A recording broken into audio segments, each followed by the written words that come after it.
Howdy, yokes. Before we get started, I want to let you know that this episode and every episode of Bacon and Eggs is brought to you by our amazing patrons. If you like this show and you want to support it, you can head over to patreon.com/baconandeggs. Check out all the amazing reward tiers we have over there. You could even join us on like a Google Hangout. There's one happening tonight, probably, unless things changed. Things might change between now and 2 days from now. But as of right now, there's one happening tonight, which is Thursday, August 11th. If you're listening to this on release day. So yeah, I mean, you could do something like that. You can come hang out with us. It's $25 a month and it's a pledge. So you actually don't even owe us the money until the first of the following month, which is how a pledge works. If you follow a creator that doesn't use Patreon that way, they're selfish. Anyway, that's probably not true. They're probably selfless. They just need the income from their creative stuff. Or they've been burned. Right, or they've been burned too many times. Generally, we find that if people sign up for our Patreon, they have already forgotten about it by the time the end of the month comes around because they get no value from it. That's not true. You get immense value, and they want to stay. They end up continuing their pledge. Has it ever happened that somebody signed on and then left in the same month? Yes. Am I mad? I mean, I'm not mad, just disappointed. Let's get on with the show. Howdy, yokes, and welcome back to Bacon and Eggs. I'm Tyler Carlin. And I'm Ethan Chill. And today we're going to infinity! Or maybe we're just completing the mission. And beyond! So pull my finger. Because today we're bringing you Lightyear!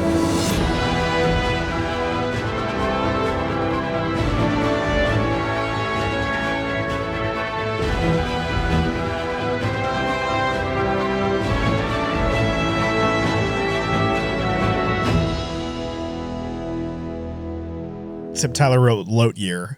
I just want you to know that, Tennies. He wrote Lightyear. It was like Lightyear. Lightyear. Lightyear. My name is Buzz Lightyear. Welcome to Star Command. It was almost that. This movie was directed by Angus MacLane, which is also the name of every halfling rogue I've ever created. Not like a halfling thieving rogue, more like a halfling international spy. Think halfling James Bond. Think the guy from Die Hard. John McClane. John McClane?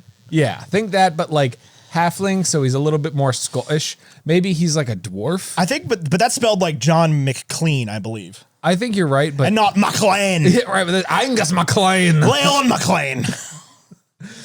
It came out on June 17th, 2022, which is 52 days ago as of this recording. There are 52 weeks in a year. There are also 52 days. There are just 7 times as many as that also. $200 million budget, $222.6 million at the box office, a 74 critic rating and an 84% audience rating on Rotten Tomatoes, and a clean 60 on Metacritic. Before we get to our scores, Ethan, I want to answer a very important question. Outside of my dwarf fighter, who is Angus MacLane? He was a halfling rogue a minute ago. He's the director of Lightyear. He's not just the director of Lightyear. Now, I think it's very easy to come into Lightyear and say Pixar has taken this nobody director and given him a film, and especially if you didn't like it, I think it's really easy to be like, this dude obviously doesn't get Pixar, or if you were like the former voice of Buzz Lightyear, to be like, this dude doesn't know anything about our Buzz Lightyear and what he did as a character. And like, I can totally understand if you do less than 5 seconds of research on Wikipedia about who Angus MacLane is, how you may have that take. Also, if you're the former actor who plays Buzz Lightyear, suck it? You lost the job. Stop being such a piece of crap. He did lose the job. He did lose the job.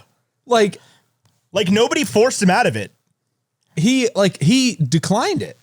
Oh, did he decline it? I think I don't know for sure. I think maybe Pixar called him and was like, "We have to." There's a contract that says we have to. Right, we have to talk offer it to you, about but don't take it. But yeah, like if you ever want to do another Pixar movie, don't take this. Yeah, I don't think we're going to see Tim Allen in another Pixar movie ever again. We're not seeing him in the Santa Claus, so I don't think we're going to see. He's not in it, right?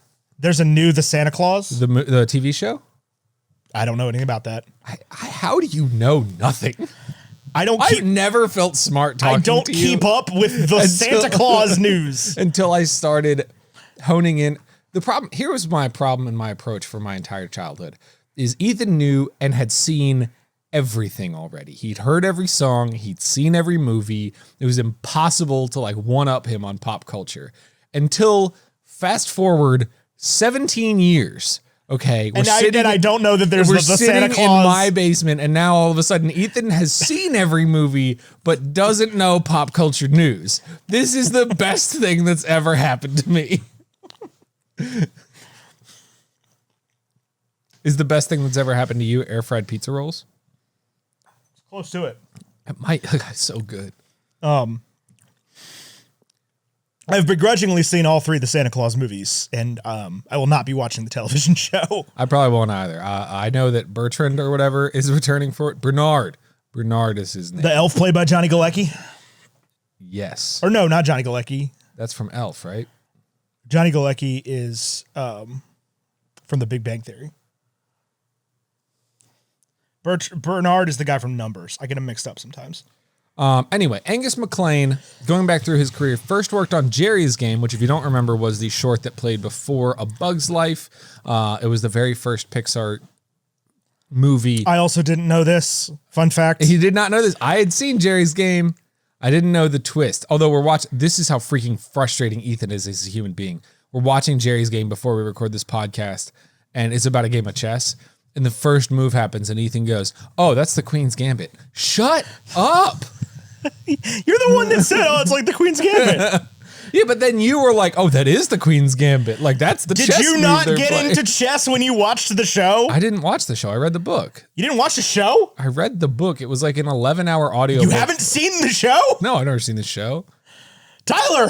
Anya Taylor-Joy, is that her name? Yes. She's pretty. Yes. She is. It's a great show. You should watch it. It's about 100 times better than the book, which sucked. The book didn't suck. I'd read the book again. The book sucked if you've already watched the show. Well, anyway, this is what I really like about Angus MacLane. He's an animator turned director who has almost all of the credentials and credibility to talk specifically about the Buzz Lightyear that Woody would have been interested in when he was 6 years old. Let me pull up some stats for you. In 2000 to 2001, he was a partial director on Buzz Lightyear of Star Command, which was the 2D animated series about Buzz Lightyear. In 2000, he was a partial director in Buzz Lightyear of Star Command, The Adventure Begins.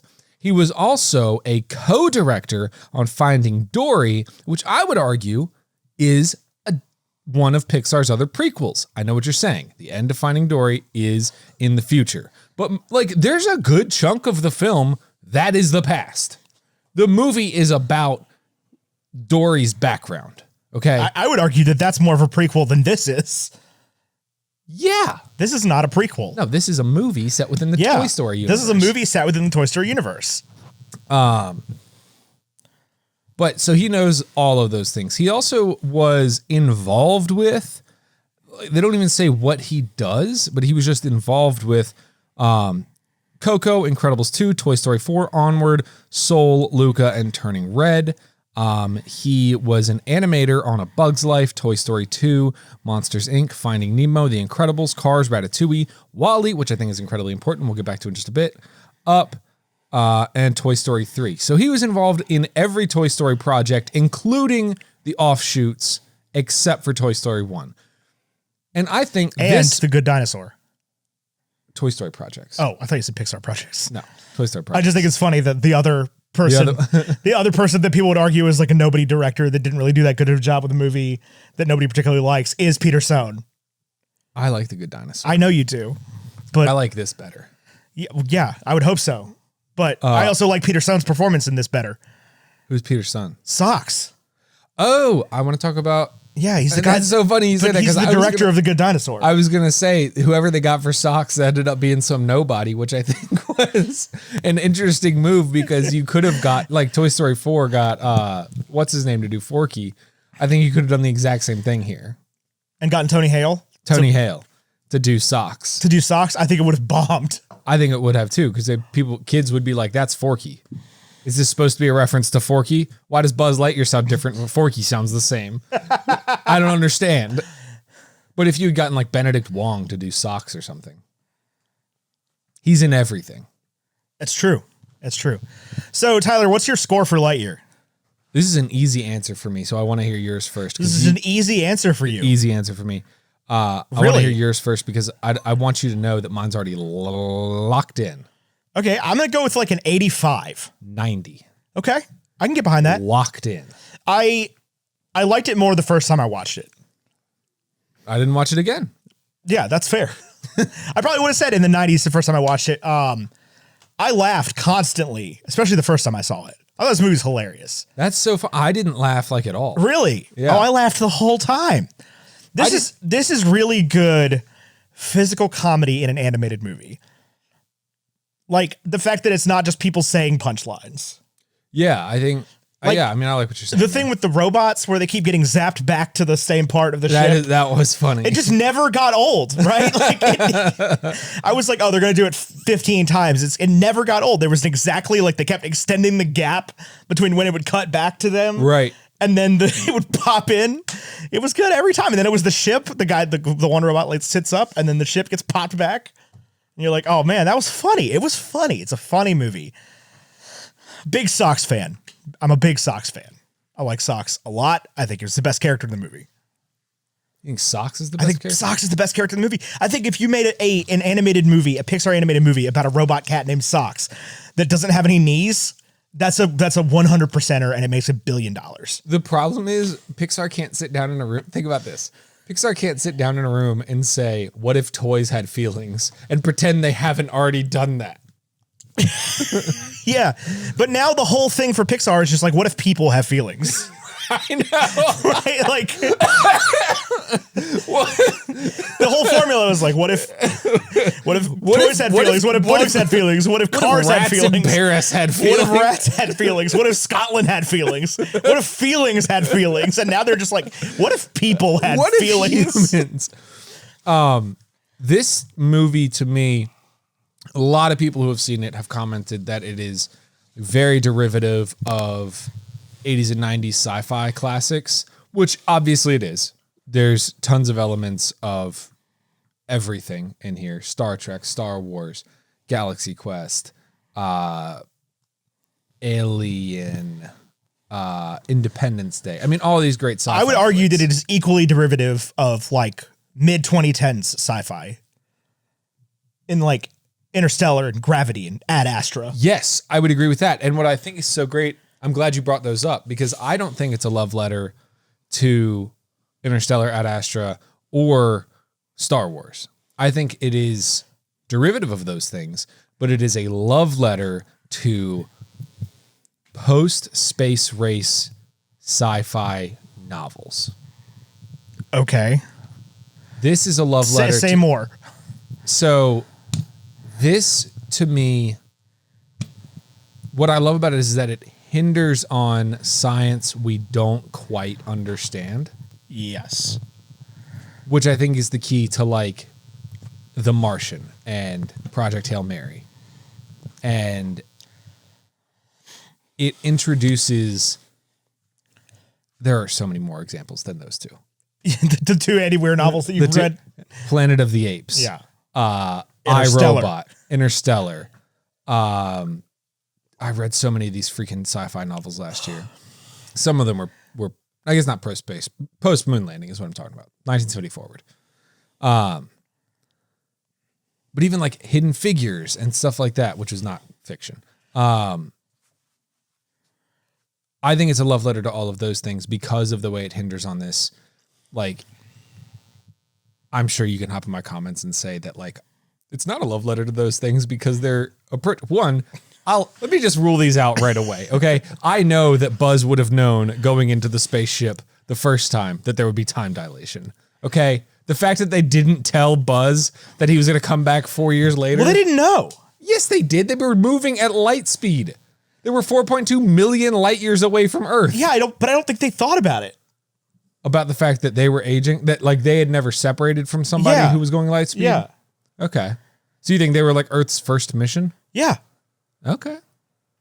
Yeah, I absolutely do. And like, regardless, this has explained time dilation to children. Yes. In a way that like they made it so simple where they had Eric, the robot, be like, you know, every minute that you are up there is a year for us. Right. You know, and it's like, and you watch all of these other movies, read these books, and it's like, it's so complicated. How would we get it right? How would we ever know? They don't get it right.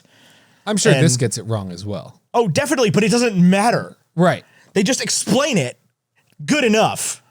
I think what makes it so good is that you can watch it and get mad that they got it wrong. Like you are believing this animated movie about Buzz Lightyear so much that you're mad about the time dilation problems. Well, and I mean, there is a reality, according to Lightyear, the movie, where like Christopher Nolan stole everything from Interstellar from this. Right. Because it came out in 1995 or whatever.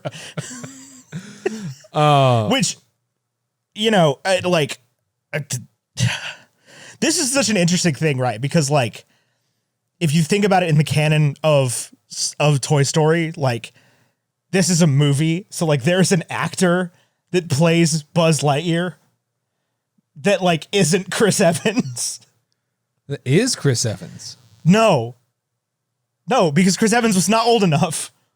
Oh, I see what you're saying. Like, if we like there is an actor in the Pixar universe that is like a movie star for playing Buzz Lightyear. Also, I want to address the elephant in the room. There are a few elephants in the room when it comes to this movie.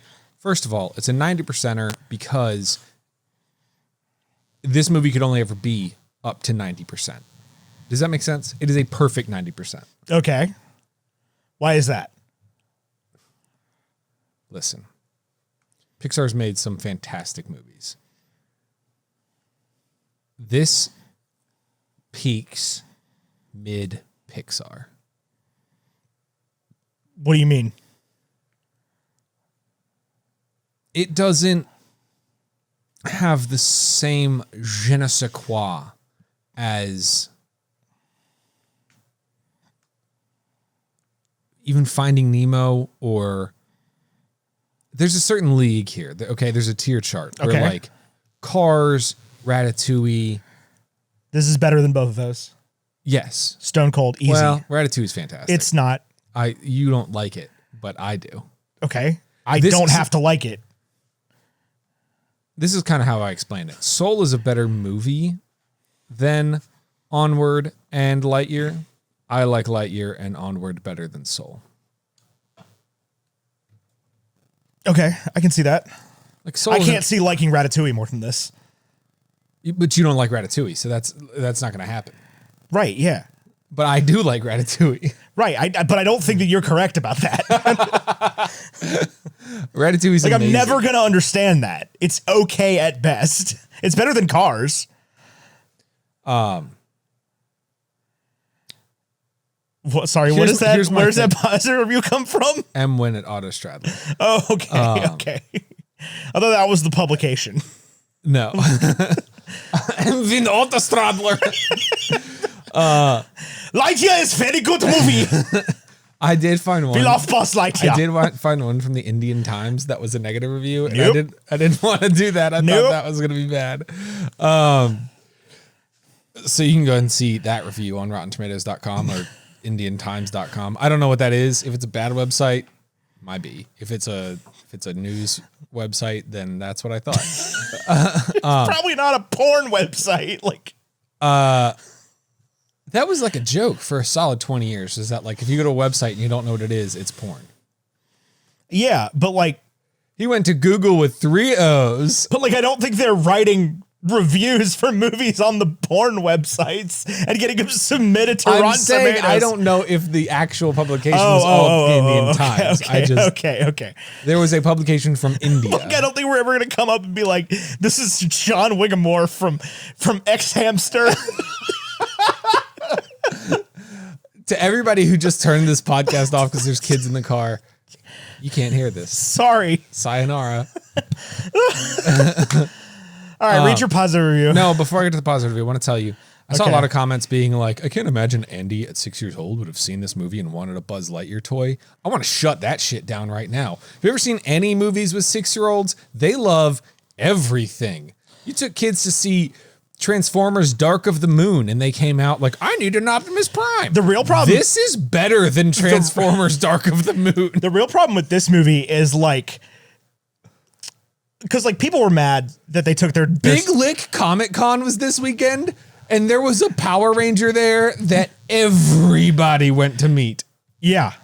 Okay, I didn't. Sorry. I didn't either. I was busy. He was the Sean Astin of this year's Big Lick Comic Con. Sean Astin of this year's Big Lick Comic Con.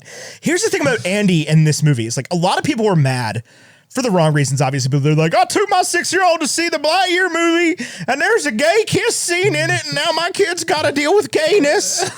Good. But like, if you take your kid to see this movie in 1995, you're writing to Pixar, you're writing to the movie studio and being like, I'm sorry, in the first 10 minutes, my child had to watch an astronaut who watched his best friend in the world get old and die in front of his eyes as he continued to go on a fool's errand every single day while everybody else evaporated around him for some fucking reason. Can you not do that to my children? I'm now having to explain the concepts of life and death to my 5-year-old in a way that they're uncomfortable with, and they won't stop crying and saying, why did he leave Alicia behind?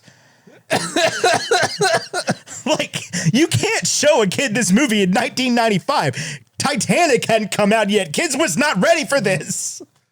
I was ready for this, and I would have wanted an Izzy or an Alicia. I think that goes without saying. Here's my biggest complaint about the concept of this is where Andy got the toy from. If this is the movie that Andy Davis got the Buzz Lightyear toy from, that Buzz comes with a socks in the box.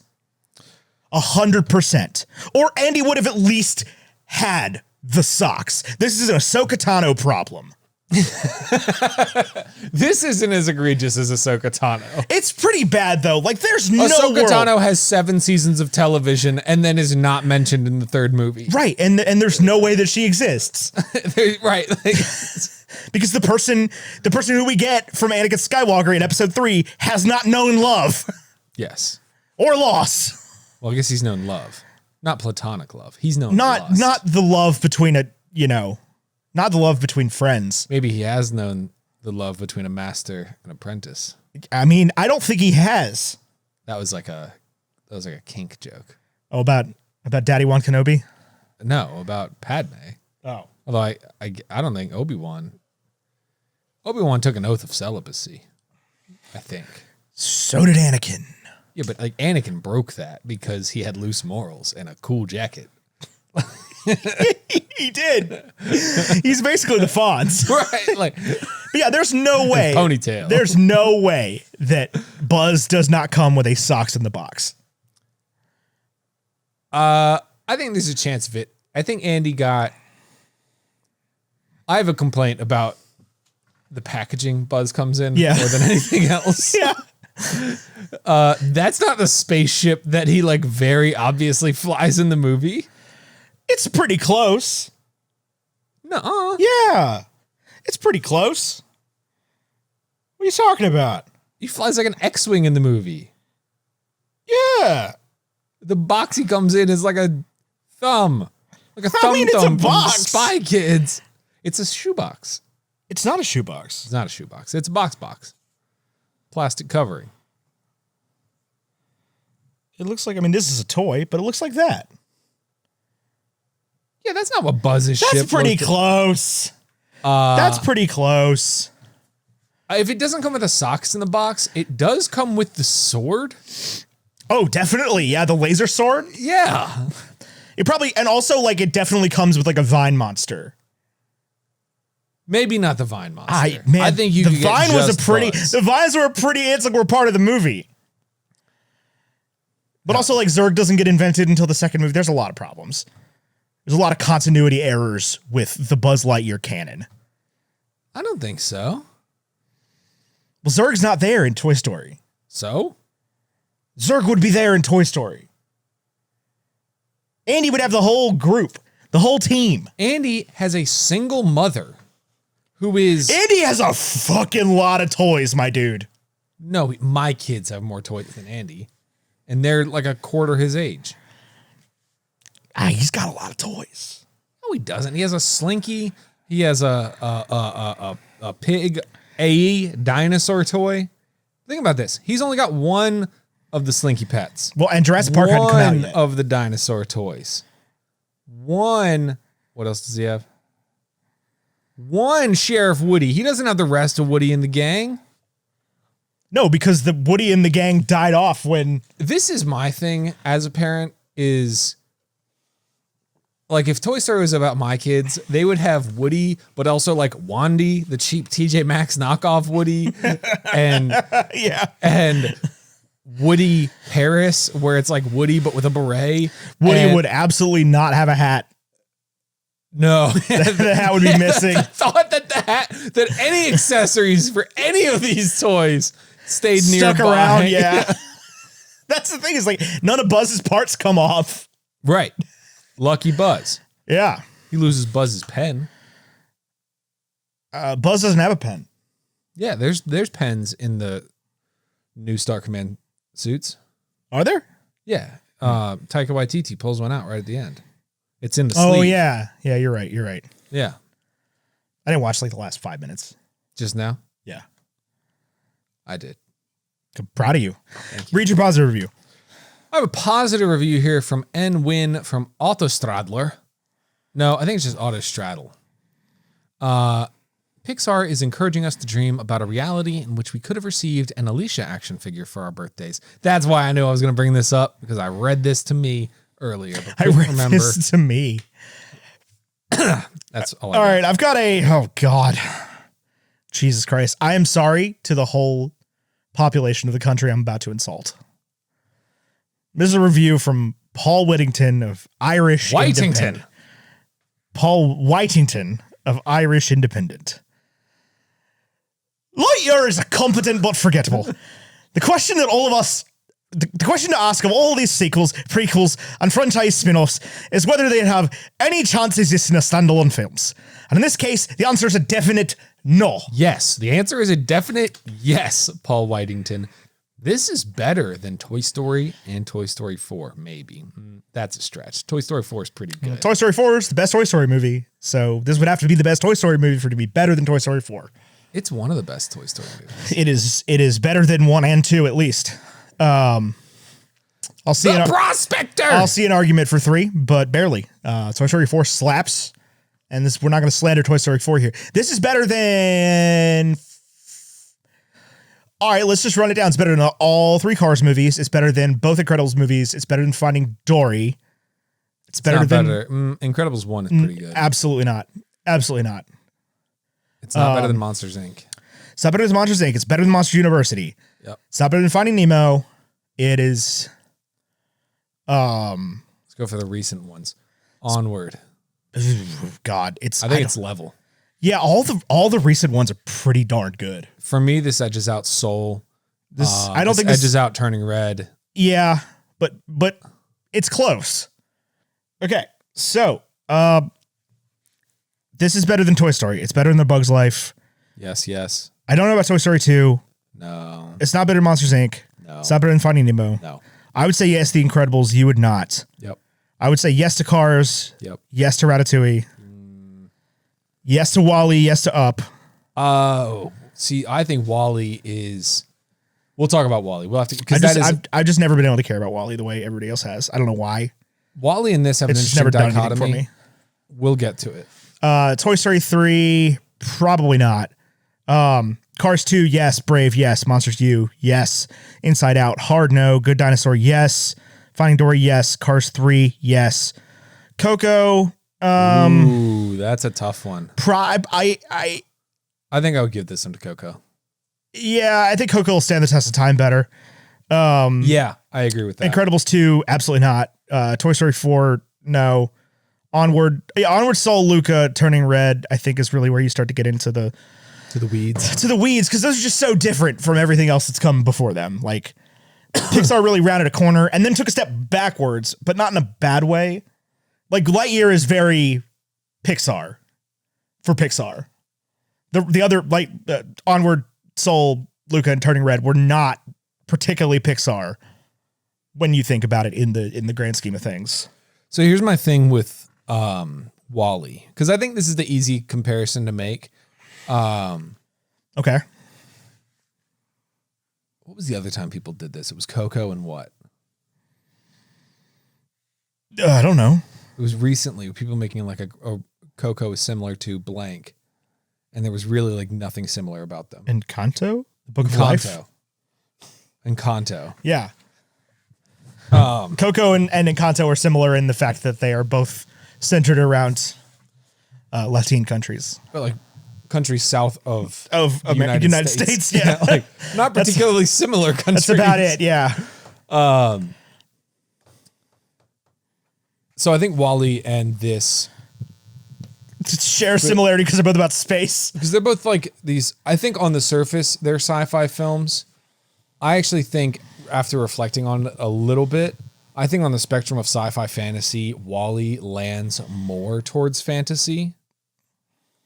And this lands more towards sci-fi. Interesting. Okay. And I think it's because of the order of this story where WALL-E doesn't really pull in the sci-fi elements. When I'm saying sci-fi elements, like engaging the part of your brain that is interested in learning things. Okay. As opposed to fantasy, which is like engaging the part of your brain that is interested in imagining things. Okay. At least that's the way that I'm kind of classifying these two in my mind. I think WALL-E does a really good job of giving you a fantasy movie for the first 2 acts and then kind of a sci-fi movie at the end, where this is sci-fi. It opens with sci-fi, if nothing else. Oh, definitely, yeah. And I think like continues to push, like Star Wars, I think ends up being more fantasy than sci-fi. Yeah, Star Wars is not sci-fi. Right. Like at all. Nobody's watching Star Wars. There's like a sci-fi detail in Star Wars, and it's that like if Han Solo can finish the Kessel Run in under 12 parsecs, it's because he bends space-time. Yeah. That's like it. Yeah, no, Star Wars is about like space wizards. Right. with like wand swords. Yeah, space paladin wizards. Yeah. Yeah. So that's kind of how I think about this. I love the time dilation story. I know we talked about it a little bit. I love that. It's brutal, but yeah, I like it. I like it a lot. I love the way they did it and the way that they like chose to include representation with Alicia's character. Yeah, it seems we're getting there. We're getting somewhere. To a point where like this felt very on the nose in a good way. Yeah. But also like it didn't. Yeah. Because it was completely. I mean, it didn't in the way that it was very native to the story, but it did in the way that you're watching the movie and you're like, nice. Not like in like a weird way, but like stick it to them. Yeah. Put it in the Lightyear movie. Yeah. Because there's the great scene. I don't think anybody would argue where Alicia is like, oh, I got engaged. And Buzz is like, oh my God, what's her name? That's the best. Yeah. Yes. Yeah. And then it's like, you got engaged to somebody you just barely met? And I was like, oh, that's almost like a lesbian meme. Oh, be nice to the lesbians. I mean, yeah, but that's the joke, right? It's like, well, there's the one that's like, what does a lesbian bring to a second date? You all. And so there's some part of me that is like, either the person who wrote this joke had no idea, or the person who wrote this joke did that intentionally, and it's just not a joke. Like,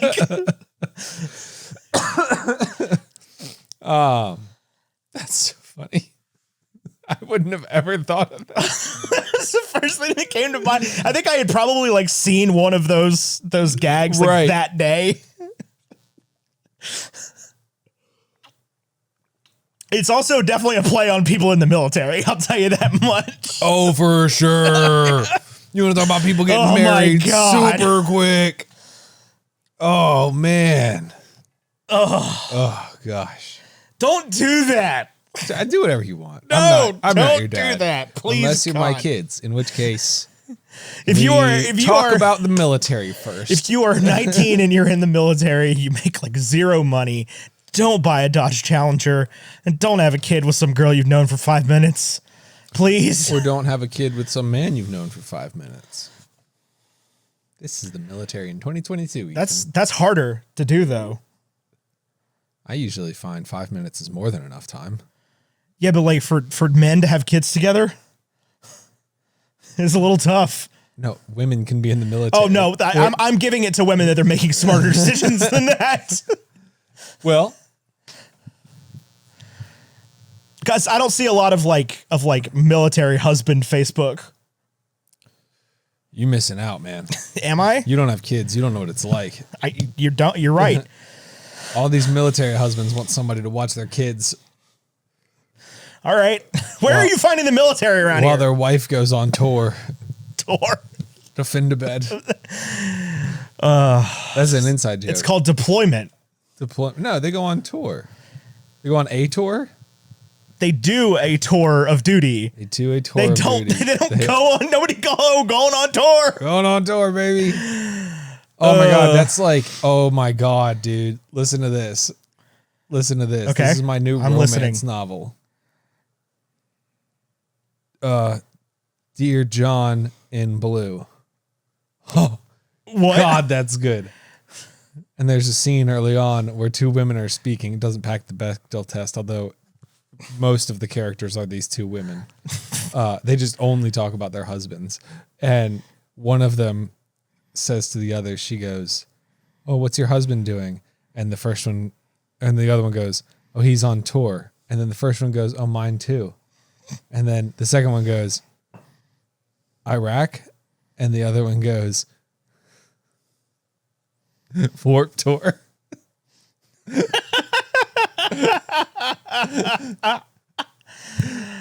it turns out, as the movie goes on, the dude's a scumbag, and it's the same guy. Yikes. Yeah. So I don't think this movie passes the Bechdel test, honestly. Oh. Now that I'm thinking about it. Now that I'm thinking about it. Oh, man. Lightyear. I don't think this movie passes the Bechdel test. Kids these days, I made the joke about Transformers. Andy wouldn't have wanted this after seeing the wrong. Rise of Gru is in theaters. It made more money than this did. Kids want it. Kids want Lightning McQueen. Ka-chow. Yeah. I think that might specifically be your nephews. They love I think they're holding up the Lightning McQueen sales for all of the world right now. They love Lightning McQueen. I don't get it, dude. Where can I search on this website? I don't know what website you're on. The Bechdel test website. I'm certain they wouldn't make it easy. I went through a couple really inappropriate jokes before I decided not to say them. But for the tennies, you can imagine. I spelled Lightyear wrong, just like you did. Lightwear. I said, yeah, Lightyear does not pass. Oh, man. Does Socks count as a boy? Do they refer to him as a boy? Yes. Oh, man. Pretty sure anytime two named women talk to each other, it's about Buzz Lightyear. For a film that introduces two really interesting female characters in the first act, it's disappointing to say the least. Now, to be fair, those two really interesting female characters are unstuck in time from each other. Like, I mean, one is a grandmother and one's a granddaughter. Right. But like, we didn't see much of that. Okay. But how hard would it be? I mean, it's a 1 hour and 45-minute runtime is excessive. This movie felt long. I did have to like watch it over the course of 3 sessions though, so that's probably why it felt so long. That's part of it, yeah. How hard would it be to have like while Buzz is in space, you cut to Alicia and Izzy sitting on a rock looking out over the stars, talking about something other than Buzz Lightyear for 3 sentences. I mean, that's like the Beyonce song in The Lion King, right? You're a little shoehorned right there. my God. They really thought they were going to like win an Oscar with that too. Elton John, baby. What? That's the way you win a Lion King Oscar. I mean, yeah, but that was 20 years ago. I know. But if they came back and were like, Elton, we need you to write a song for 30 Beyonce, years ago almost. He would have been like, of course, I love Beyonce. Of course. I'm Elton John. Man, Nailed that. That was weird. That was weird. We've known each other for too long. Yeah. So tell me about your experience watching this movie. What did you love about it? What did you hate about it? I guess it's a 90. You didn't really hate anything, but I think if you say socks, this is what I thought as I was watching it, is if socks is your favorite part of this movie, this is a 75. Why? Why? You defy that. So clearly my theory is wrong. Yeah, I like Socks a lot. I know. He's a great part of the movie. I don't dislike Socks. I think the casting choice on Socks was a little bit silly. The only times I think I laughed think Peter Stone nailed it. I think that was part of the beauty of Socks. I can't believe you don't like Socks that much. I don't dislike Socks. He doesn't have any knees. Like every time he moves, it's so goofy. He doesn't have knees. It's so good. He just walks around like whoop, whoop, whoop, whoop, whoop, whoop, and then like sits down by sliding his back legs under his front ones. He's adorable. And then the white noise. We're just like, yeah, did you have the subtitles? It says imitates white noise. White noise, yeah. This movie is so I can't believe you didn't laugh, man. When the robot is like, first head south out of the base. No, sorry, that was wrong. I'll go back. First head south out of the base, and then go through 2 stoplights, and then make a gentle left turn.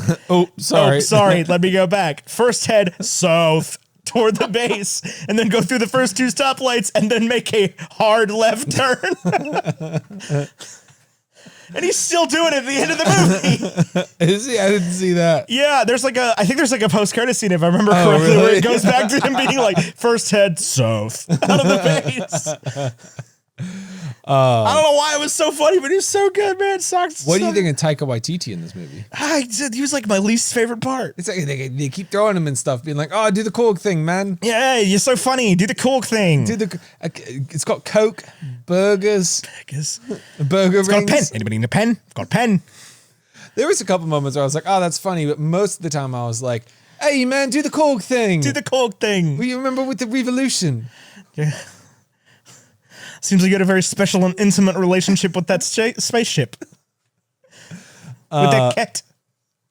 Somebody on this movie said it reminded them of Guardians of the Galaxy, which I thought was actually a pretty good take that I did not consider. Yeah, I could see that. It's like if Guardians of the Galaxy was led by not Peter Quill. Like a goofy space guy. No, Peter Quill's a goofy space guy. No, like a space guy that takes himself too seriously. Yeah, but like not quite. Zap Brannigan. Like I don't want to say Zap Brannigan. I don't want to say. That's a Futurama reference on Bacon and Eggs, baby. Like I don't want to. We're doing it all now. God, we're not. Futurama's a fantasy. Yeah, that's fair. I mean, the Futurama executive delivery boy thing is one of the greatest gags ever written. You know about this, right? Him. Where he gets promoted at the end of the episode to executive delivery boy, and Bender, whatever the dude said, the doctor is like, yeah, it's basically a title. It doesn't mean anything. That people just use so they can feel important. And then it goes executive producer Matt Groening. One of the best. I do remember that. One of the best gags, the best meta gags in all of filmmaking ever. Also, that episode where Fry, like with the dog. Heartbreaking. I've never watched it. I've just seen that episode. Like that's one of the 3 episodes of Futurama I've seen. I've seen a lot of Futurama. But not that one. I will say we say I'll make my own blank with cocaine and hookers thing way too much for people that don't watch Futurama. It happens a lot. We'll be talking to Mary Clay in our group chat, and you and her will say something like about having your own podcast or something, and I will type it out 100 times and then be like, Mary Clay doesn't watch Futurama, and she's gonna get mad that I brought up hookers. And probably doesn't know the quote. Probably doesn't know. I mean, she probably does now that I'm saying it out loud. Like that's a pretty. I made a fairly obscure Ocean's 11 quote today at work, and Ben got me immediately. I felt very justified. Oh yeah. Because we were talking about something and I did the like, what, did you guys get a group rate or something? Ocean's 11. Yeah, and he's like, he looks up and goes, Ocean's 11. Nice. Like, doesn't miss a beat. I'll tell you what, if I'll be 30 in 3 months and me, Jonathan, and Ben talk about Euro Trip way too much for 3 guys that are about to be in their 30s or are already there. Yeah, Eurotrip comes up a lot. Eurotrip. Did everyone else see Eurotrip? No. I think it's just the 4 of us. No, because everybody knows about the Matt Damon thing, and everybody knows Scotty doesn't know. Yeah, I know, but like nobody's seen the movie. Like if you talk to anybody, they're like, "What do you like?" You made out with your sister. Kate knows the Scotty doesn't know thing. Knows about Matt Damon and like how he was like filming something else, and they just like replaced the singer last minute with Matt Damon. And that's his best cameo. Yeah, that and Thor: Love and Thunder. Thor Ragnarok was a contender. But Thor: Love and Thunder was so not good that Matt Damon's cameo, they outdid it. Yeah. Because when he comes back and is in like with the glasses and the suit on, it's like, so we should start writing a play about this, right? Eurotrip. We're the only ones that have seen it. Yeah, I think so. Have you seen Eurotrip, listener? I was like, I have. Have you seen Out Cold with Zach Galifianakis and Tom Patrick Lennon? I don't think I've seen that. You all have to watch Out Cold now. King of the Mountain. Is that what that's from? Guys, you're gay. What? Yeah, you're gay. Everybody knows, nobody cares. I was going to say adopted. Hands in. What was I going to say? Eurotrip has one of the best joke repetition pieces ever. When they keep hearing the song in like different versions, and like by the time they get to the club in Bratislava, there's been like a European like Euro house version of yeah, in whatever language they speak in Bratislava, which I don't even know what country that's in. Michelle Trachtenberg. Has Michelle Trachtenberg done anything since that movie? Because the guy that plays Cooper was a 21. Yes. I was thinking about 21 the other day. I've been playing a lot of card games lately. Yeah. We talked about this in the Hash Browns last week. And maybe the big episode. Who knows? $5 a month, patreon.com.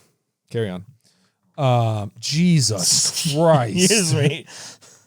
I was thinking about the movie 21 the other day. Yeah. And I've been playing a lot of card games. You can just delete that whole section and then this part where I said this. Okay. And I don't think, like, if I played blackjack long enough, I couldn't not count cards. Yeah. Like, eventually I would get to a point where, like, okay, the hand I'm dealt is not a long enough game. I need to figure out how to make the game longer. Right. How do I do that? Okay, well, let's look at patterns in the game. What hands am I winning? What hands am I losing, and why? Yeah. Are you going to start counting cards? Is that what you're saying? I'm saying so you're going to get beat up by Lawrence Fishburne. That'd be awesome. Hold on. If you go to Vegas and cheat by Lawrence Fishburne, if you go to Vegas and cheat, Morpheus gets to beat you up. I think it's with worth rings it. on every finger. Right. I think it's worth it. Does Keanu Reeves do the last blow? I don't think so. I don't think he's there. He might be. He's too busy being Batman in the League of Super Pets. What a stupid concept. What a stupid movie. I'm sorry. It probably made $1 trillion. I bet there's 6-year-olds who were like, I need a Superman dog. I need Dwayne The Rock Dogson. I need the Kevin Hart dog. I'm 6. I don't know any better. It's my birthday. I didn't even ask for this. Somebody gave it to me. 6-year-olds don't get the... You know what my daughter wants for her 3rd birthday? I get that 3 is half of 6. Okay, I'm here. Do you know what kind of birthday we're having for Olivia? Water park themed. Pink rainbow water park themed. I guess she'll probably have a different idea for her birthday party by 6. She might want like My Little Pony by then. She might want Woody and Buzz. Woody and Buzz. Yeah.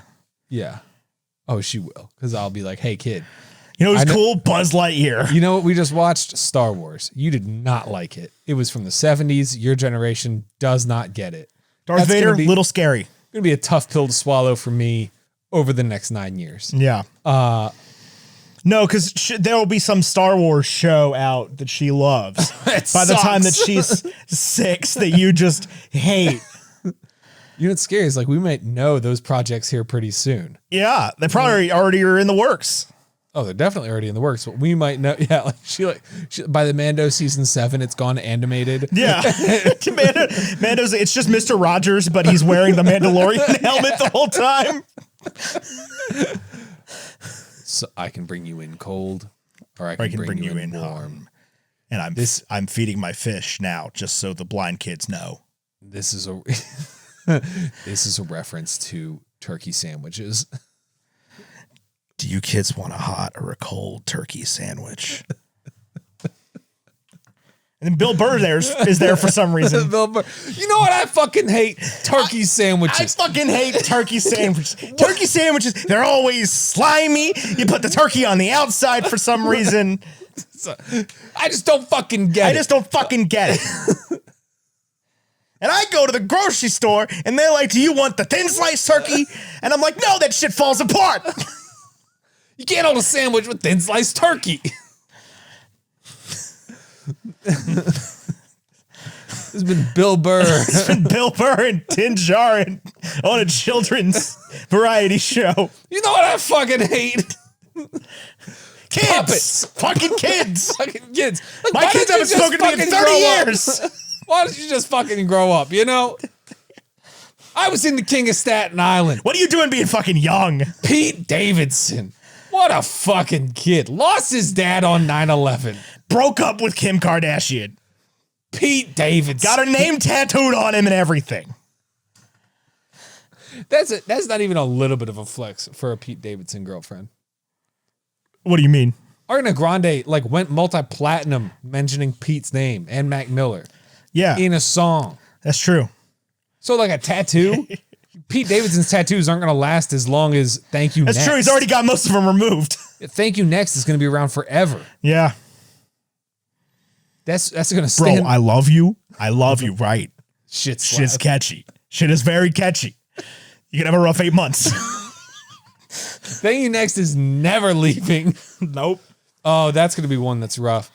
You know, have I told you about my dad and the song Jesse's Girl? I have. Yeah, you have. Yeah. Yeah. To catch you up, listener, my father doesn't like Jesse's Girl and didn't when it came out. That's, I think, what Ariana Grande is going to be like when my kids are like, Dad, look at this awesome music from your 20s. I'll be like, it's Ariana Grande. Thank You Next. Right? Like, that's okay. That's why did you play that? No, because there's no world in which that like my child in the future puts on like Seven Rings or whatever that song is called. The like breakfast at Tiffany's and bottles of bubbly, and I'm not just losing it in the kitchen. There's cooking breakfast. There's plenty of Ariana Venti songs that my kids put on "Don't Mind If I Do" by Mac Miller. If my kids put on any Mac Miller, I'll be like, yes. Man, I'm gonna be like, fuck you. What you mean? You don't get nothing from me. I thought you guys were gonna like Fall Out Boy, but this is a close second. Yeah, this works.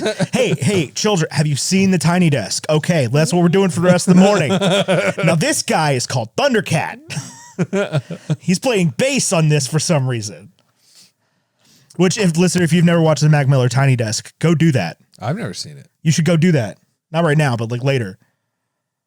The rest of the podcast is Tyler reacts to the Mac Miller Tiny Desk. It was like 2 months before he died.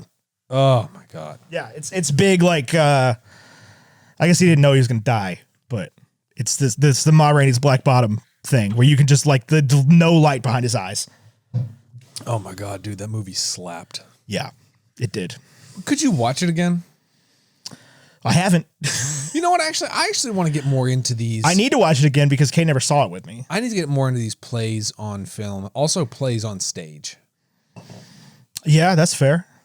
I think plays are such an underrated medium. Dude, for real, because we lived through the musical like Renaissance and have been, Right. and like people have forgotten about like Broadway plays. Or just like I was in New York back in October, right? yeah. And while I was in New York back in October, or maybe it was like shortly thereafter, which is why I didn't like make an effort to go, but you could see Jeff Daniels play Atticus Finch at To Kill a Mockingbird, Yes. like on Broadway. Yeah. Like, I want to see that. I wouldn't cast Jeff Daniels as Atticus Finch. I would. Jeff Daniels is Boo Radley. Jeff Bridges is Atticus Finch. Man, I watched The Giver last night. Is it bad? You seen that movie? Uh-uh. Oh, it's fucking terrible. That's why. I'm a huge Lois Lowry guy. Dude, I've never read the book. I have it upstairs. You want to borrow it? No, I have a copy. Okay. I don't know why I didn't read it last year. It's like 40 pages. It's very short. Yeah. But like the movie's so bad. And Jeff Bridges plays the Giver. And I love Jeff Bridges. I love Jeff Bridges. One of my favorite living actors. He is so wrong for that part. You know, kid, You're sometimes you gotta experience war. gotta experience colors. Colors, yeah. My first was yellow. You know, it's so funny. We're not big Lebowski fans. Oh, I am. No, you're not. You might have seen it and you might, oh, the rug ties the room together. We go bowling in my bathroom. I'll tell you, that's what I fucking know Jeff Goldblum. Not Jeff Goldblum. Jeff Bridges? John Goodman. That's what I know John Goodman from. That's your John Goodman role? Yeah, not Roseanne. It was Roseanne for me. Yeah, no. Fuck Roseanne. Roseanne's the worst. Yeah, Roseanne's not great. I didn't like Roseanne, but I knew. There was another one that he did. There was like a movie or something. I mean, I know John Goodman from Monsters, Inc. Yeah, so I knew John Goodman from Monsters, Inc., but there was a on camera. He did a part other than Roseanne that I would have seen when I was young. Maybe Oh Brother, Where Art Thou? I mean, yeah, I definitely saw A Brother, Where Art Thou younger than I probably should have. Yeah. Yeah. That was one that, man, Yeah. all of a sudden, you know what the devil looks like. That's a movie that we quoted The Office way too much. We thought you was a toad. It's the Oh, it's a God. geographical oddity. 2 weeks from everywhere. He's bona fide. I don't want fop, goddammit. I'm a Dapper Dan man. I don't carry Dapper Dan, I carry fop. I can order Dapper Dan for you, but it'll be about 2 weeks. It's George Clooney. George Clooney, John Turturro, John Turturro is the Tim name Blake I was thinking Nelson. of. Have you watched Severance? I have not. I'm just Yes, gonna. no, I have. Yes. Yes. Sorry. I thought you were talking about Succession for a second. We have to watch Succession. Yeah, I know. I don't want to. It looks Yeah, you do. stressful. I know I do, but it looks hard to Brian watch. Cox, man. It's like Gilmore Girls politics. We're gonna do dialogue. This is a heavy cut dialogue. Let's go back to a thing you said a minute ago for a second. You wouldn't cast Jeff Daniels as Atticus Finch? Have you seen The Newsroom? Yes, I've seen The Newsroom partially. I mean, I don't think he's the top actor that I would choose, but like, I would like to see him do it. That's because the top actor. This is another one where John Hamm is the obvious choice. John He Hamm is would make a great Atticus Finch. great Atticus. Great Finch. Atticus Finch. If you want to do a young Atticus Finch, Dan Radcliffe. But yeah, like before that, it was the time I was in New York before that, Bryan Cranston was doing Network, which is a play about a guy that has a heart attack in the middle of a news broadcast. Oh, Yeah. I just love plays, man. I think if you know what I fucking love, nobody wants to see plays anymore. That was a little Chris Rock in there. You know what I fucking love? Nobody wants to see plays. Nobody wants to see plays anymore. I just can't fucking stay. They get up there and they gotta sing the goddamn songs. I just want to watch the Will play. Smith just slapped the shit out of me. Will Smith. You were talking about Severance. Have you watched Severance? This is how I'm going to pitch it to the viewer if they haven't watched Severance. Yeah, but have you watched Severance? I was having really bad panic attacks about 4 episodes in, so I took a break and have not returned to it. So I guess trigger warning. That happened to me. It may or may not happen to you. I don't know if it was related to the show. Trying to think of what happened 4 episodes in. It was like the whole vibe for like episodes 3 and 4. I don't think there was like a pinpoint trigger. Did you get to the waffle party? I don't think so. Okay. I saw the Actually, trigger warning. You might want to check out the trigger warnings on Severance before you watch it. Yeah, I'll just go ahead and blanket statement that. Yeah. Because I got to the part where the girl does the thing in the elevator. Oh yeah. I forgot about that. Yeah, definitely. Yeah. That's how I'm gonna. Sure. Anyway, picture this, listener: John Turturro, Christopher Walken, gay relationship. It's fantastic. It's a fantastic show. Very good. You should go back and finish it. I want to. I'm much better now than I was when I was watching. I just watched The Bear. Is that what I think it's about? What do you think it's about? Is it about a queer romance? No, not at all. Oh, man. Not at all. Did I just super insult this show or people who know what that term means in the context I was just talking about? No, not at all. It's the one about the chefs. Oh, dude, you think I'd love that? You would love it. I'm like a cooking show You guy. would love it. I mean, it's like, it is not, You know, I can't fucking stand Alton Brown. Why you gotta be so fucking smart about food all the time? Did you know that Alton Brown went on Hot Ones? I went on Hot Ones, by the way.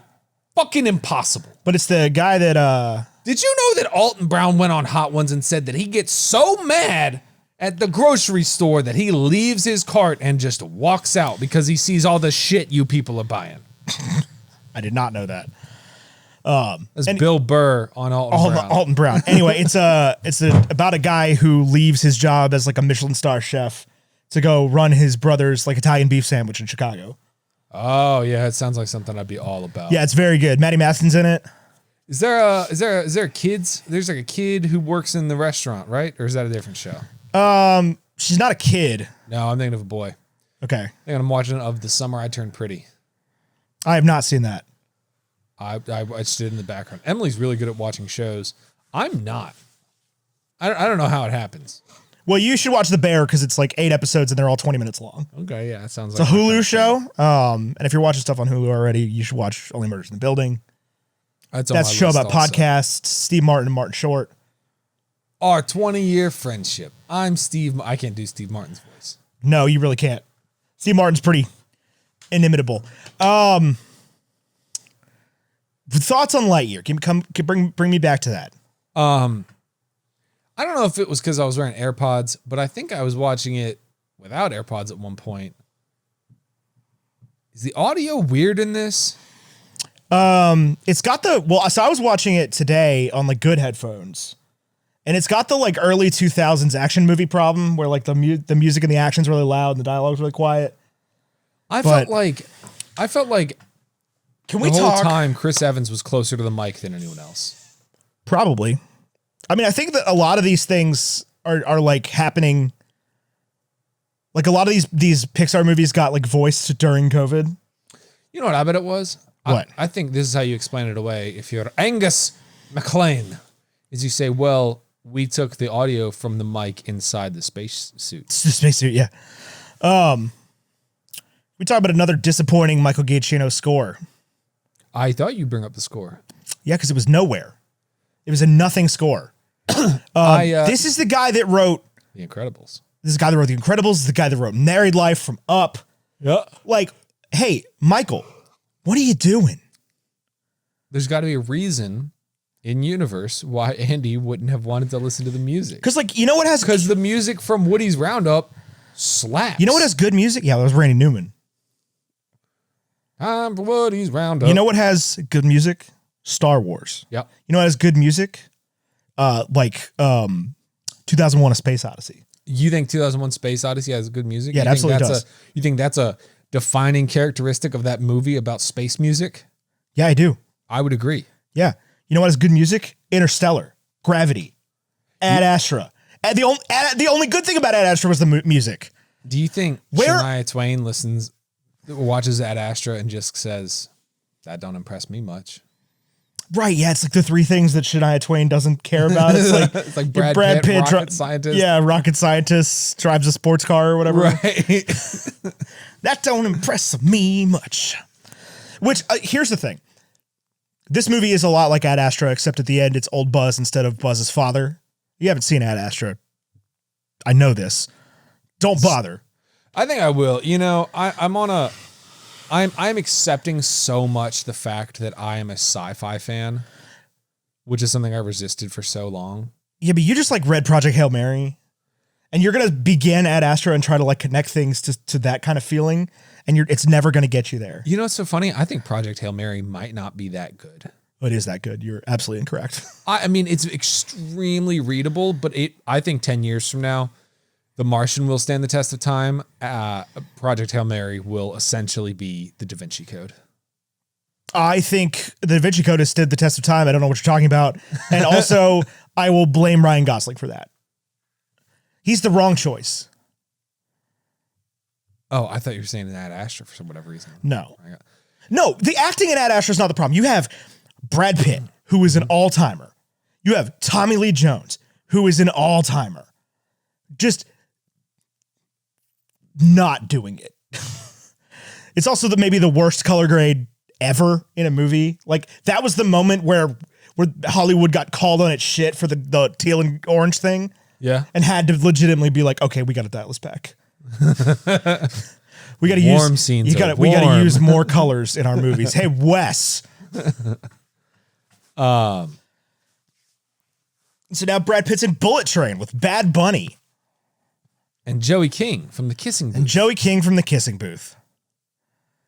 Remember the time she got high on the Kissing Booth and it was a scandal?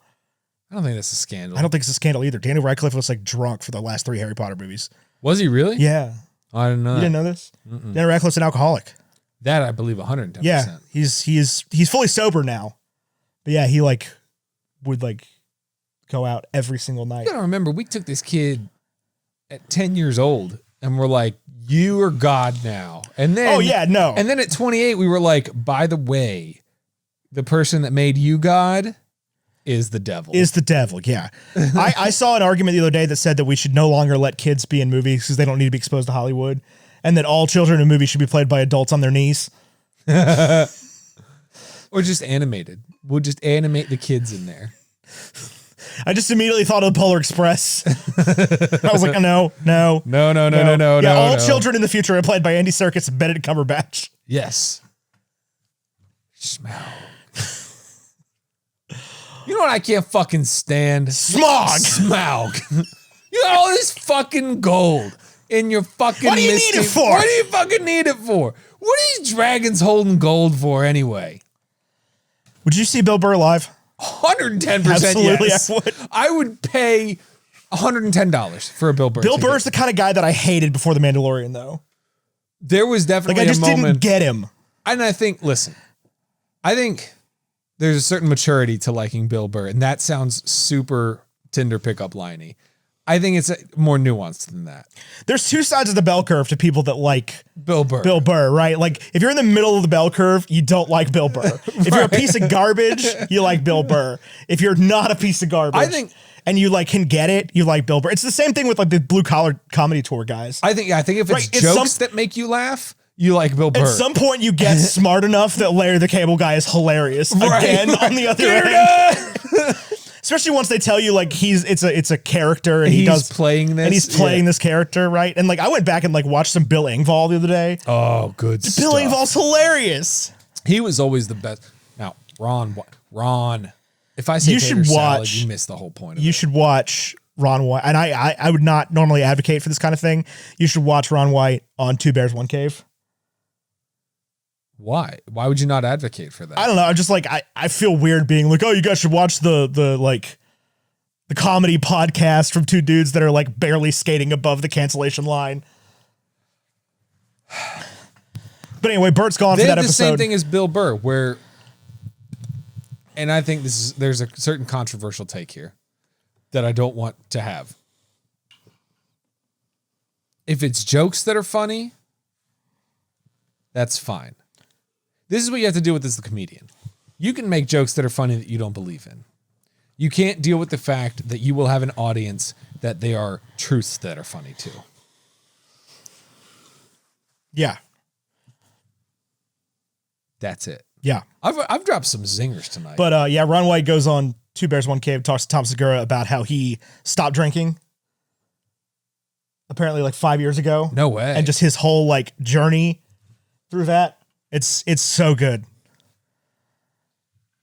Ron White was always hilarious. He was good. He's still good. Yeah. He's not dead. No. I don't know that he performs anymore though. Ron White could be Atticus Finch. Ron White would probably do better at Jeff Bridges than The Giver. You got rabies, and I'm gonna shoot you with this gun. That's my Ron White as Atticus Finch talking to the dog with rabies. So you said Dog with Rabies. I thought about Old Yeller. I was like, that's a completely different movie. No, there's a dog with rabies. Yeah, no, I'm remembering this, but I completely forgot about it. Down the street lives Boo Radley. Ron White can play Boo Radley. I think. How did you picture Boo Radley growing up? I don't even know how it's supposed to be pictured. How he's supposed to be pictured. How did you picture Boo Radley From the movie? I don't think I've ever seen that part of the movie. Oh, I've seen the movie like 25 times. So you saw the movie then before you read the book? Absolutely, yeah. What does Boo Radley actually look like? He's just like a guy. I pictured the thing from the Goonies. You haven't seen Sling Blade either, so that doesn't really help. No, I can't fucking stand Harper Lee. You're gonna drop an American classic on us. She writes one book and then just disappears. And then 40 years later writes another one that's not even that good. It's really not. All right, so Lightyear. You got anything left to say about this lovely movie that Pixar? I liked it. I wanted to watch it again. I wanted to watch it again almost right away. It's good. It's hilarious. It is very funny. It's a good movie.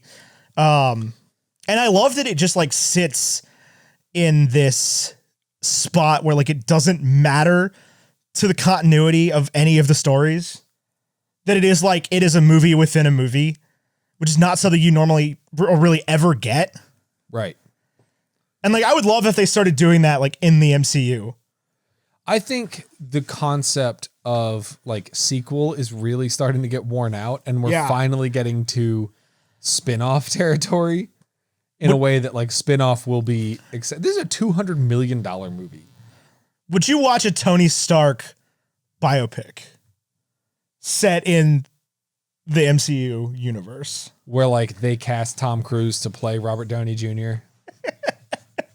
playing Iron Man? I was thinking like Andrew Garfield.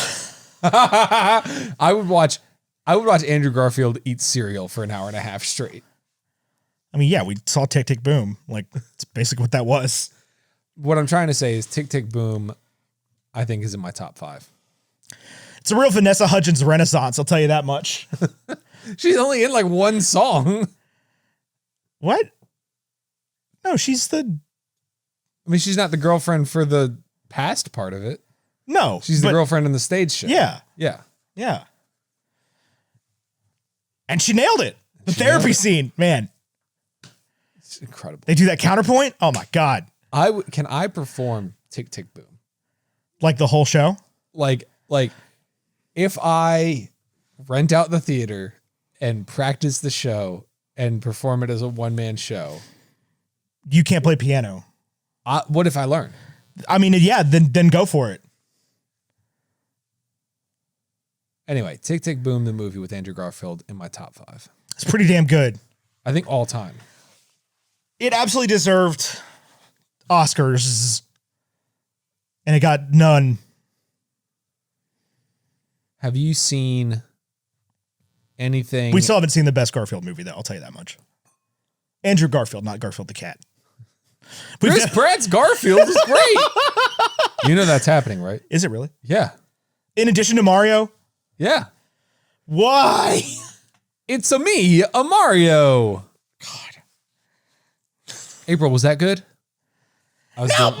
Listen, we just need to. I'm Luigi. Who is Luigi? Charlie Day. Oh. Carol. Daisy. Man, I don't care if you like It's Always Sunny. We were talking about singular great episodes of TV It's Always shows. Sunny. I'm not saying you don't. Oh, okay. I mean, I don't love It's Always Sunny. It's not I don't love it my either. all-time- I mean, but like the Eagles fans. Ugh. the Pepe Sylvia episode where the Carol thing comes from. If you've never seen it, not only do all these people exist, they've come down here asking for their mail. It's so good, man. We're gonna get fired. Oh, we already have been. Just go watch that singular episode. You need no context for it. Have you seen any movies in the past 12 months that have made it into your top 5? Tick, Tick, Boom makes it. There's another contender that I saw for the first time in the last 12 months, only because I keep thinking about it. I couldn't tell you what I've even seen in the last 12 months, honestly. All right, what was the last movie to add to your top 5? I don't know. I don't classify it that often. I don't either. That's what makes it so tough. Yeah. But I'll tell you, probably Ford versus Ferrari. ooh, If not something more recent, but that's that was the first one I saw that like really just like moved the needle. yeah. Because like there You was know who's not moving the needle anymore? The guy Christian Ken Bale Miles. plays. Yeah. yeah, because I saw that movie and there was some part of me that was like, this can't be your top 5, man. Like you're just a guy. a guy. You're Like just a guy likes guy you're just a stuff. guy who likes guy stuff. And then I've seen it like 8 times since then. And it's virtually the only movie I've rewatched in the last 4 years. It's so funny you mentioned that because the movie that came to my mind is also a sports movie that led to an interest in a sport that I previously have had like some interest in it, but now have more interest in. I mean, that's Ford versus Ferrari is how I got into F1. I know. And that's what I'm saying Yeah. is that's Moneyball for me. I saw for the first time in the last 12 months might be in my top 5. Man, you really should have come on that episode that we did without you about Moneyball, because neither I or Seamus liked it that much. You didn't like Moneyball? It was okay. I think what I liked so much about Moneyball is I think it's just because that's the only sports movie that I've ever like lived through. I mean, you weren't watching baseball. Absolutely, I was. Oh, because you're right, because that was when Boston was good too. Yeah, no, I remember Jeremy Giambi. On the A's. Yeah. Yeah. He just died recently. Johnny Damon. Yeah. Yeah. Oh, I've never watched baseball more than I did back in those days. When Johnny Damon was around. When they eventually make the Derek Jeter biopic, that's the one that will get me. Like, that'll be my all-time favorite sports movie. Anytime there's a sports movie that on the other side of it, you want to like a real life team. Like United, about the Manchester United plane crash. Yeah, I still never seen David it. Tennant. Like at the end of it, you're like, yeah, I went into it a United fan, but like on the end of it, you're like, oh, now I know the story of the team. That's not the story. There's no world in which I finished watching Invincible with Mark Wahlberg, a movie that I love dearly, and become an Eagles fan. No world. But you watch like We Are Marshall, and you're like, oh man, yeah, plane crash. Yeah, We Are Marshall. You guys aren't in the ACC, sure. We Are Marshall. Yeah. And then you watch Moneyball, and you're like, yeah, the Oakland A's, what a great story. Oh yeah, fuck the Red Sox, those rich bastards. You know, and then you come into watching Fever Pitch as a kid, and you're like, oh, the Red Sox. I guess they're the poor team, and the Yankees are the rich team. Wrong. No, that's not ever been true. The Yankees, the Red Sox are the rich teams. The rich teams. Everybody else is the poor teams. Yeah, everybody else is the poor teams. I think that was probably the case, especially in 2004, probably to 2015. I think maybe it's leveled out a little bit now. I don't think the A's can compete with the Yankees, but I think the A's are back on their Moneyball shit.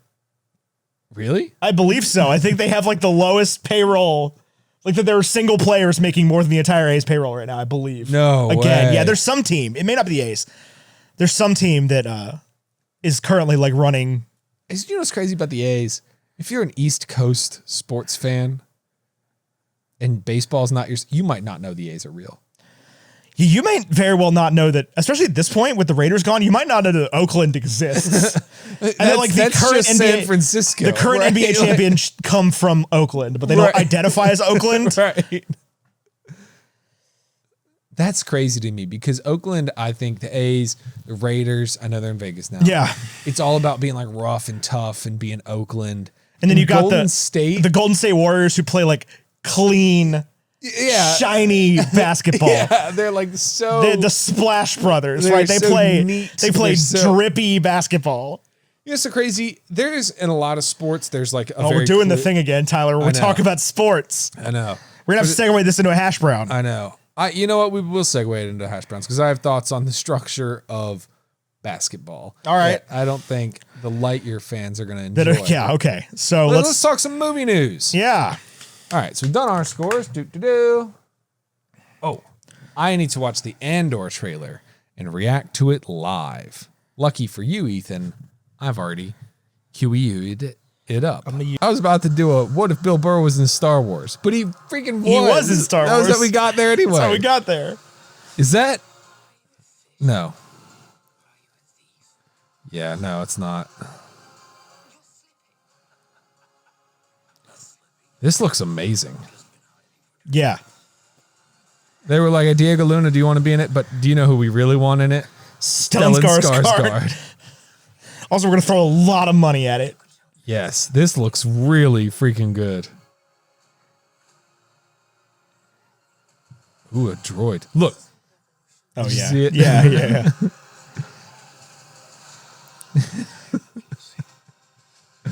Angels and demons of Star Wars. I mean, it's basically what it is. If we get to meet a Camerlengo. Played by Obi-Wan Kenobi. Andor. Monsignor Patrick. 3-episode premiere. That's a lot for us to I think cover. it's like 16 episodes. Good God. Yeah. Do you have any other questions? That's from A Few Good Men. But yeah, that is the Cassian Andor trailer. Just the Andor trailer. I've come around on Rogue One a lot in the past. God, so many hours. Hours? Has your stance on Rogue One shifted in a matter of hours? All things are a matter of hours. Oh my God. I saw somebody. To Buzz Lightyear, they are. I saw somebody yesterday. It was one of those, like, the difference between a million and a billion is something you can't comprehend. Right. And it's like a million minutes ago was slightly before or slightly after the pandemic started. And a billion minutes ago was slightly after Jesus died. Oh, God. That's a lot. Yeah. Because there was not a pandemic then. There were plagues. There were plagues. Do you think, what did we say the other day? Like locusts? You ever think they're ever like, why do we have to be bringers of evil? I want to play my stupid song. Locusts are nice bugs, guys. We don't bite. Yeah. We're full of protein. It's like one day you're going to see like a Sharks Against Jaws campaign. It's like, guys, we're not actually that mean. Especially, I mean, it's mostly just the great whites. They're a little scary. Yeah, look at you humans. The great whites are pretty bad there too. Jackasses. Yeah. Some of us are the Wabagong shark. Hang on. I got to show you the Wabagong shark.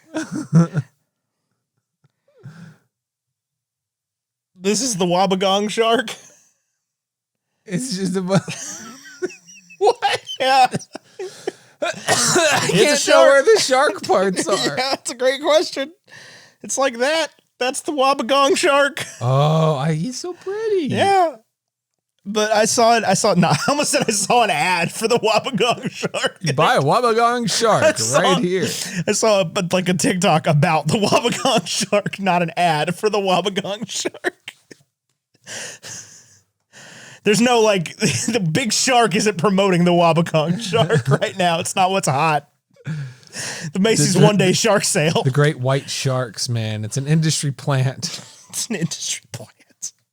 I have some news. We're doing movie news. We're not doing real this time, but it's similar, but it's not the same. Okay. I'm more interested in reporting right now. Okay. Than I am. Although I do want hot takes. Okay. First things first. Olivia Newton-John has died. God. No good way to tell this story. She's in Greece. According to Buckingham Palace, Olivia Newton-John has died. Stop! Much like Princess Diana, Olivia Newton-John has passed away. I don't think that's much like Princess Diana at all. Olivia Newton-John was a heartthrob, and then like You're the one that brought up Princess Diana. You said Buckingham Palace. Yeah, I was thinking of Prince Philip when they do the thing like the like I put the Prince Philip death announcement into the. What? Because they played it on like Radio 1 in England, which is just where they play all the like grime music, and it was just like in between two songs. Anyway, Olivia Newton-John passed away this week. She's 73 years old. She was in Greece. She was not Kaniki. She was also in the music video for the song Physical, which was the longest running #1 hit in the 80s. I've never seen Grease. She was overall a fun fact. Queen. You've never seen Grease? Nope. I sure haven't. I've seen Grease. Yeah. My fiance gets on me for this all the time. How have you never seen Grease? Had no desire to watch Grease. It's Olivia Newton-John. I don't know anything about Olivia Newton-John. John Travolta. Yeah, I don't like John Travolta. What if Olivia Newton-John's parents were Isaac Newton and Elton John? Please move on to your next slide. Apple. That's Isaac's orb. That's a Da Vinci Code reference. Yeah. For those of you sitting at home, like, what the A knight, a fuck is pope interred. A pope. Alexander Pope. Apple. This is just going to sound like we're making fun of Olivia Newton-John. I love you, We're not. Olivia Newton-John. I don't know anything about her. I'm sorry. I don't know much about you, Olivia Newton-John, but She's been the celebrity death I think I've been the least sad about all year. that's it's such a weird thing to say. Well, there's been a lot of important celebrities to me that have died. I guess. Sonic the Hedgehog is returning for a part 3. Casting has not officially been announced, but Jim Carrey has retired from acting and was just cast in the Marvel Cinematic Universe and apparently in Sonic the Hedgehog. I don't remember what He's doing a great job of retiring. Yeah. Like most actors who retire from acting, he's doing a terrible job of retiring. Speaking of... Also, I'm pretty sure at one point he said he would come back for any Sonic project. Oh, I didn't hear that. Yeah, I believe that was the thing that like, he was like, if they ever want to make more of them, I'll do it. I'm Jim Carrey. I'm Jim Carrey. You know who I can't fucking stand? Bruce Nolan. Goddamn reporter out in Buffalo Drive. Right? That was... He gets on the Maid of the Mist, has a fucking breakdown on nightly news. Like, buddy, your fucking news anchor in... You're not in New York, okay? You're in Guy Buffalo. thinks he's God. I would pay $110 to see Bill Burr. I think if Bill Burr came to town, they'd be like, $110? Are you crazy? 55 tops. No, they get pretty decent money for those comedy shows at the Civic Center. Sorry, the Berglund Center. Berglund Performing Arts Theater. I think Nate Bargatze's selling for pretty decent money. Nate Bargatze, I haven't heard his jokes in a long time. Oh, you're not on Nate Bargatze TikTok? I don't open TikTok very much anymore. I'm on Nate Bargatze talks about being named Nate and also Nathan at the airport TikTok. Ah, I've seen that bit. Oh, he's coming to the Berglund Center. I do want to talk to you real quick about fan casting, as long as we're talking about Jim Carrey in the MCU. There is an actor who is campaigning for the role of Charles Xavier. Do you know who it is? If it's not Sir Patrick Stewart, I don't want to hear it. I mean, yeah, if it's not Sir Patrick Stewart, I don't want to hear it, but who? You're literally going to hear this answer and be like, actually? I'm sure I am. It's Chris Pratt, isn't it? Chris Pratt is Charles Xavier. Yeah. Hey, guys. Blue, keep it down. His name's Beast. Have you seen the video? Where they like, it's the scene where in Multiverse of Madness where Professor X like rolls out and introduces himself, but he does like kick flips and shit in the middle of it. I'll have to send it to you. Giancarlo Esposito. Wants to play Charles Xavier? Yeah. I feel like he'd make a better like... Oh, he makes such a good Magneto. I mean, I don't know any other X-Men villains. I think that's the big one. Yeah, he'd be a great Magneto. I think like racism is the other big one. He's great at that. Yeah. Giancarlo Esposito can play whatever he wants. Stellan Skarsgård, if he wasn't already Eric Selvig, would be a great Patrick. I know. What a waste in the MCU. What a way. Exactly. Eric Selvig was too small of a role. They even tried. They were like, what if he was a really big part of the first Avengers movie? Not just Thor, but also the first Avengers movie. Darcy didn't have a big part, but Stellan Skarsgård did. I need them to remake Face Off with Michael Fassbender and Tom Hiddleston instead of John Travolta and Nicolas Cage. That's my fan cast. Emily, are you at the door? Oh, come get it. Oh, where is it? No. No, it's not. Are you sure you left it down here? Oh, I see it. All right, I'm going to huck it up there. What kind of teeth does a Wabagong shark have? Lots of them.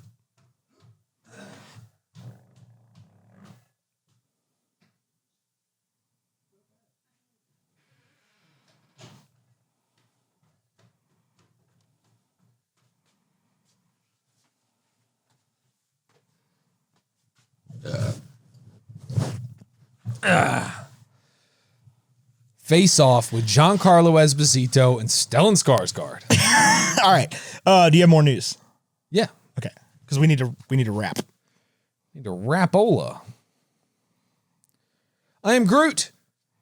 Hits Disney Plus yesterday. Tomorrow for us. Yesterday for you. August 10th. You gonna watch it? It's like shorts, right? Like I have no desire to watch it, but did you not watch the trailer? It looks so cute. The trailer for maybe we'll watch all of it and talk about it next week. maybe. I think it's like 40 minutes of content. Oh, well, yeah, that sounds like fun. Weird Al the movie has a release date, November 8th. It will already be out. November 6th, Weird Al hits the Roku. On November 10th, it will also already be out. November 4th, though, you're out of luck. November 6th, it will hit the Roku channel, a Roku original for Weird Al Yankovic the movie called... I mean, it couldn't be anything else, right? Like what a power play. I think originally, certainly it had to have been scheduled to come out on Quibbly. No. And they were like, well, Quibbly died, so... You need a weird streaming service to make the Weird Al movie, though. Like, it can't be... Daniel Radcliffe plays Weird Al. Yeah, I'm excited for that. Love that. Give me that. I do want to highlight real quick, Kenan Thompson hosting the 74th Emmy Awards. I don't know what that means to you, Ethan, but I love that Kenan Thompson is getting his own star on Hollywood Boulevard. That's not how you get it. You don't have to host the Emmys to get your own star. But I do love that for Kenan Thompson. Both of those things happen. I could not care less about him hosting the Emmys. Yeah, Emily told me this, and she was like, "It's a big deal, Kenan Thompson hosting the Emmys." I was like, "I'm pretty sure he hosted the Kids' Choice Awards when I was a kid." Somebody's fact checking right now. Absolutely no, he did not. That was Jack Black, you idiot. Usually, when the Emmys happen, it's just the shows I watch win a bunch of things. This is my thing. Is like I was looking through the because if I don't watch a show at this point unless somebody like 55 people have told me to watch it. Well, my other thing with shows is there's so many freaking TV shows. It's like if you had the Emmys for books, like the Oscars for books, it's like there's so many books that come out every year. There's well, so you have a list of Emmy nominations in certain categories, right? I only grabbed two. I grabbed Best Supporting Actor and Actress. You want to cast that to the TV? Is that possible? Oh, yeah. It is. Sorry. It's fine. I didn't even notice.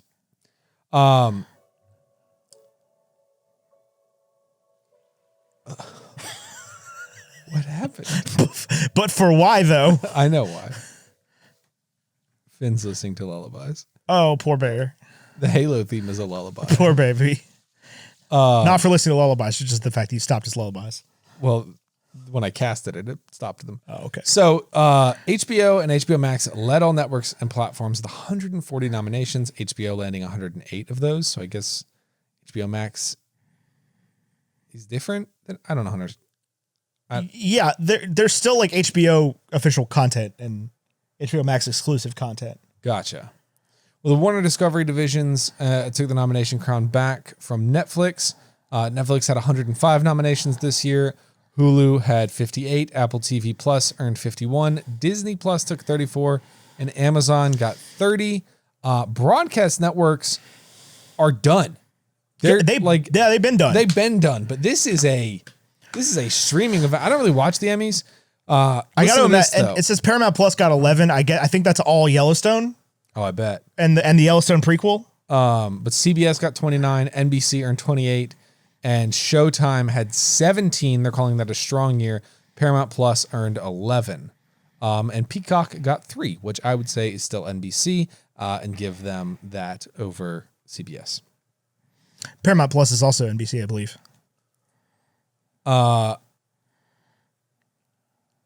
Shows that had the most: Succession had 25 nominations. Ted Lasso and The White Lotus had 20 each. Hacks and Only Murders in the Building had 17 each. Yeah, so like these are all. I don't know what The White Lotus is, honestly. Hacks is one that's on the list. Succession's one that's been on the list forever, but is one of those ones where I like sort of felt like I wanted to wait for it to end first. Because it is an HBO show, so like it always has that possibility to just like be canceled mid-season. Is that a Sopranos reference? No, that was the Newsroom reference. Oh. The Sopranos finished, I believe. Have you seen the ending of The Sopranos? Yeah. Where it's just like, and then I told Johnny, click. Yeah. Yeah. I don't know what the line was. No, I know what you're talking about, though. But I've seen all of Ted Lasso and all of Only Murders in the Building. Well, the first season, at least. Looking at these Emmy nods, it does remind me Ted Lasso is in my top 5. I think we talked about top 5 shows last week. Yeah. Ted Lasso and Stranger Things, both in my top 5. Absolutely. This is, I just wanted to highlight, Ted Lasso got 3 noms in Outstanding Supporting Actor in a Comedy Series. Brett Goldstein, Toheeb Jimo, and Nick Mohammed. I think Brett Goldstein and Nick Mohammed, who are the coaches, I can't remember the freaking character names right now. Roy Kent and Nate. I think that was like a shoo-in, but Toheeb Jimo. Is that Sam Obisanya? Yeah. Sam Obisanya. Yeah, absolutely. Such a good performance, but I don't think that was like a obvious. And Anthony Kerrigan and Henry Winkler getting it for Barry. Absolutely. I don't know if Henry Winkler is like a canceled individual, but I don't believe he is. If he is, I'm going to be very sad. So will I, because I love Henry Winkler. You should really watch Barry. Oh my God. Heard that a lot. It is his like magnum opus. Outstanding Supporting Actress in a Comedy Series. Another 3 for Ted Lasso. Abbott Elementary is one that's been flying under the radar. What is Abbott Elementary? I don't exactly know.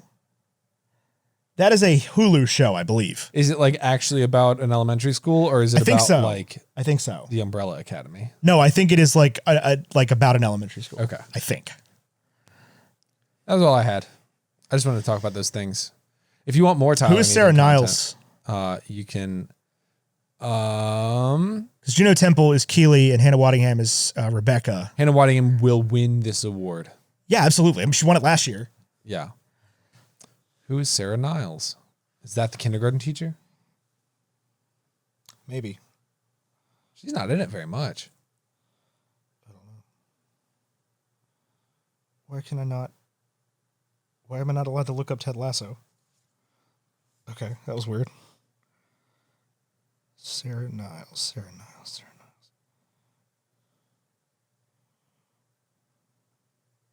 Oh, Sarah Niles is Sharon. Oh my gosh, we're so stupid. She's going to win the award. No, it's still going to be Rebecca. It's still going to be Hannah Waddingham. I'm going to watch that show again. I love that show. Yeah. I did hear somebody say they're filming season 3 right now. They forgot to be funny with season 2. They forgot to make it funny. They made everybody sad. You know what I can't stand? People that think that Ted Lasso is not funny. Jason Sudeikis. That's all I got. Thanks, Vaishon. Thanks, Andrew Scott Bell. Music for this movie was by Michael Giacchino. The music for this podcast was by Andrew Scott Bell. Check out Andrew Scott Bell on TikTok, where he's blowing up for his use of a beehive violin in the score for Winnie the Pooh Blood and Honey. I saw, oh my God, I used to know the term for this. When people steal your content without crediting you, there was a term for this that Brady Heron and CGP Grey Stolen coined. valor. No, it's something like that, though. Anyway, I saw people stealing Andrew Scott Bell's TikToks and not crediting him. Garbage sauce. I saw like Violent Violin was the account. Well, screw that guy or girl or non-binary individual. Anyway, this has been another episode of Bacon and Eggs. You go to patreon.com/bacon and eggs to join our hash brown tier and get the show that we're about to do about Tyler's thoughts on how the NBA should be reorganized. I'm very excited to hear that one. And also hit $10 for unedited episodes where you hear all the BS that happened during this, where Emily came down and looked for a book. Tyler farted. Ethan farted. Ethan farted a couple times. Big rippers. Yep, absolutely. We got nice high ceilings. Yeah, and then at $25, you get the Google Hangout, which is happening in 2 days. Nope, happening today. Happening today. Yeah. Oi. Anyway, I've been Ethan Eschel. He's been Tyler Carlin. Wait, what? You didn't do scores. Oh, schnoot. Oh my God, that's like the most important part of the show. I don't even have sheets up. One sec. I got the listener score. In case you were wondering, the Wabagong shark has unsettling teeth. Unsettling? Oh, good God. Unsettling teeth. You're welcome. That's what that means. That is your once hourly Wabagong shark fact from Ethan Eschel. You want to Google it? Fact of the day. Yeah, Google the Wabagong shark teeth. You want to Google it? What are you quoting? Me. Oh. I'm hilarious. Okay. I gave it a 90. Ethan gave it an 85. Rotten Tomatoes gave it a 75. Metacritic, which Metacritic, listener, if you don't know, is the aggregate actual score of a variety of film reviewers, whereas Rotten Tomatoes is the aggregate feel of a variety of film critics. So, Rotten Tomatoes goes on a binary where like a 60 out of 100 is a 1, whereas Metacritic, it's a 60 out of 100. It's a little fun fact for you. You can say, well, then Rotten Tomatoes is bad and Metacritic is good. Wrong. Lots of critics I don't agree with. So I would say the Rotten Tomatoes binary, better approach. Better chance I will at least somewhat agree with a majority. Are you just on a mission to make this as long as humanly possible? I think you are not on a mission to make this as long as possible. You're on a mission to go to bed. I am kind of sleepy. I'm a sleepy little guy. 84. Okay, last number. That is for the listener score. Bacon and Eggs is an 82. 82. That gives it a Bacon and Egg score of 82.7. We're going to go full screen, which puts it 82.7. Rounds up to an 83. Beats The Matrix by 0.1. Goes between The Matrix and Nope, which honestly kind of probably where I would put it anyway. You think this is better than The Matrix? No. I really like The Matrix. Yeah, I was to say. Maybe it's because I'm old. I like The Matrix. I can't remember if we were canceled for that opinion or not. So. I think we might have put Spider-Man No Way Home a little high. No, dude, I watched it the other day and literally tears. Strong. Yeah, it's not better than Tick Tick Boom though, or School of Rock. Tick Tick Boom, or Encanto. Honestly, I don't know. When I think about the recency bias that goes into these scores, I think I was more jazzed coming out of Spider-Man No Way Home than Encanto. I don't think that's probably the case for everything here. I've seen Encanto more times than I've seen Spider-Man No Way Home. Oh my God, yes. I have kids. That's fair. Anyway, this has been another episode of Bacon and Eggs. I've been Ethan Eschel. He's been Tyler Carlin. Until next time, arrivederci. And beyond. That was pretty good, Tim Allen. That was pretty good, Tim Allen.